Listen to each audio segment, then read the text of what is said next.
On this week's episode, we've got two mid-size SUVs that at first glance appear pretty similar.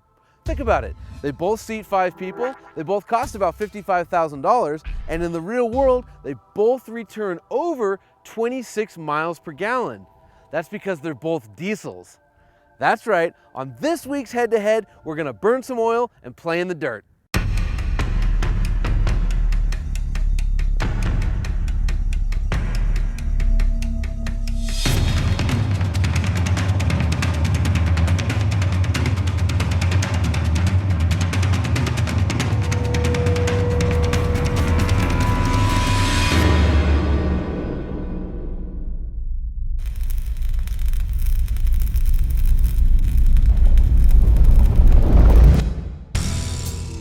This is the refreshed 2014 Jeep Grand Cherokee.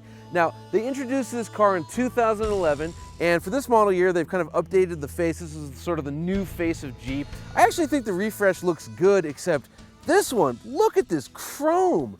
I mean, this is the tackiest Jeep ever. It's like the Lea Iacocca edition, and it needs a vinyl roof. Aside from that, I think it looks pretty sharp. As far as the engine goes, this is a 3-liter V6, it's a turbo diesel. Makes 240 horsepower and 420 pound-feet of torque.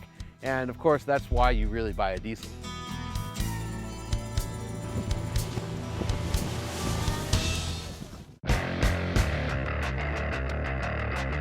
This is the 2013 Volkswagen Touareg. Like the Grand Cherokee, it was introduced in 2011.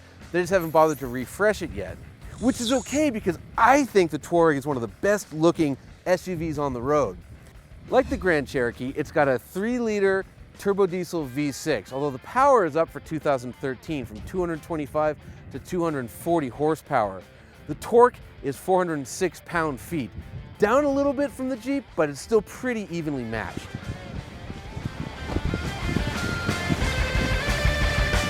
Since we're spending the whole episode up here in the dirt, I want to get out of the way how these two handle on the road. The Jeep drives better. It's got air suspension, it's a more supple ride, and it feels much more luxurious. The Touareg just has fixed spring rates and dampers and rides much harsher. You might say it's sportier, but it's a 5,000-pound SUV. It's not all that sporty. However, the steering on the Touareg is better. It's only 2.5 turns lock to lock, as opposed to the Grand Cherokee, which is 3.5 turns, meaning if you're gonna hustle around a canyon, this might be the SUV you want. Another thing I want to point out is that even though both these cars are about $55,000, they represent something of a bargain, and here's why. The Porsche Cayenne shares a lot of components with this here Touareg, so if you buy one, you're getting Porsche stuff at a much lower price. Same goes for the Jeep. The chassis is the same as you'll find in the Mercedes ML and the GL, only it costs a lot less. And here I am doing a little bit of light off-roading in the Volkswagen Touareg. It's pretty good, but my problem with the car is that I've driven the old Touareg, the one they made from 2004 to 2010, and I gotta give you a little bit of history so you understand my problem.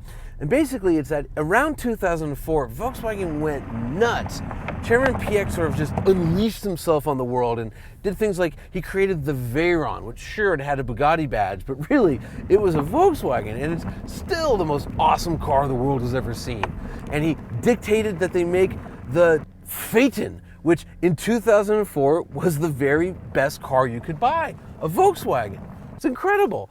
And the Touareg was cut from that same cloth. It was just a massively impressive vehicle that had everything. You had low gears, you had air suspension, you had various off-road modes. This Touareg, it has one off-road mode, and that's kind of it. Again, it's a good car, but that other Touareg, especially that diesel, the V10 twin-turbo diesel, is one of the most awesome SUVs I've ever driven. In fact, this Touareg, the parking brake is this little lever. You just pull it up, it's just taking off an Audi, and that's all it is.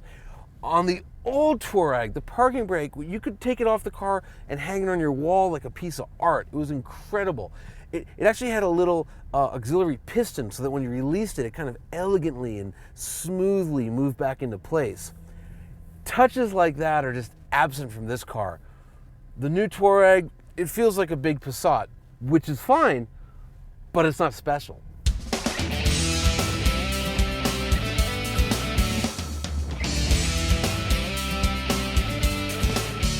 And here I am, still doing some light duty off-roading in the Jeep Grand Cherokee Summit 4x4 EcoDiesel. Quite a mouthful, but already I can tell that this is the better off-road vehicle. One of the reasons is the steering. I mentioned before that the Touareg had a tighter steering, but when you are off-roading, you want finer control over your steering, and the Jeep gives you that. I've got air suspension, so I can increase my ground clearance from just over 8 inches to over 11 inches. I've got various off-road modes. Right now I'm in sand, but I could go into mud, I could go into snow, I could go into rock. And rock actually is interesting because you can actually rock crawl, because this thing, unlike the Touareg, actually has a transfer case that has low gears, which means you can putt around at 1 mile an hour and, you know, get over anything.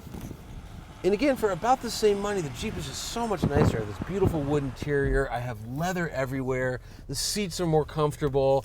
They're heated. Touareg also has heated seats, but this has air-conditioned seats. This has heated seats in the rear. This has USB ports everywhere. The car is a Wi-Fi hotspot. I've got a heated steering wheel. It's basically got every option you can think of. The Touareg is good, again. But when we were filming, I came up on this downhill, and I just wasn't sure that the Touareg was going to make it. If I'd been in the Jeep, I would have been positive. And that's the point I want to make. What the Grand Cherokee is a vehicle that you can go anywhere in any type of weather, in any situation, and be totally confident that you're going to reach your destination. It's just so good. And watch this. Giant rut. Boom. No problem. Just creeps right over. What a good truck. All right, now we're gonna go to the hard stuff. We'll call it medium grade off-roading. While we're on the way, I'm gonna talk a little bit about diesels and SUVs and why it's so great and why it's such a shame that more manufacturers won't offer them. So the first thing is that high horsepower motors, think of it like in fighting, it's like a jab, it's like a quick hit. Whereas diesel, with all that torque low down, it's like arm wrestling. You slowly pull the guy over the top. The other great thing is that they get such good fuel economy that you can off-road for longer. All right, so here we are. We're going to head up a pretty good hill, and I'm in auto mode, and I'm in the suspension. I'm in the second highest setting, so I have about 10 inches of ground clearance. I could go into a sand setting, but I was always taught when you're off-roading, what you want to do is just drive until the vehicle can't go anymore. Then you switch into four-wheel drive, then you switch into low gears. So we're just gonna see if auto can get us up this pretty significant hill. I mean, this is about a 30% grade. I know it won't look as severe on video, but trust me, it is. And it's littered with ruts, which is tossing me all over the place. But the Jeep is handling it no problem. And with all this torque, I can just creep up this hill. My foot is like maybe 5% on the gas pedal, and we're just going and going, and it's so easy. Actually, it's kind of too easy. All right, now we're gonna go back down a hill, which is just as rutted and maybe a little bit steeper. So I'll turn on the hill descent control, which allows me just foot off the gas pedal, just go ahead and creep down. What's also nice about the Jeep is that, like the Touareg, it's got the 8-speed transmission, but I have paddles, so I can just go ahead and lock myself into first gear without having to take my hands off the steering wheel, which, you know, even though it's a technology developed for F1 racing, it actually works off-road. And again, this thing, I mean, this is just, it's maybe too easy, but it's definitely fun. I got a mental note, do this kind of thing more often.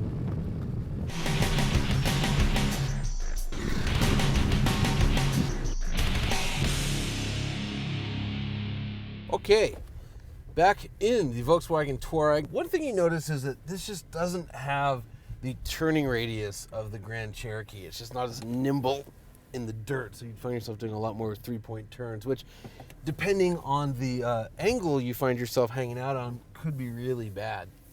And even though this thing only has off-road, it's really no problem.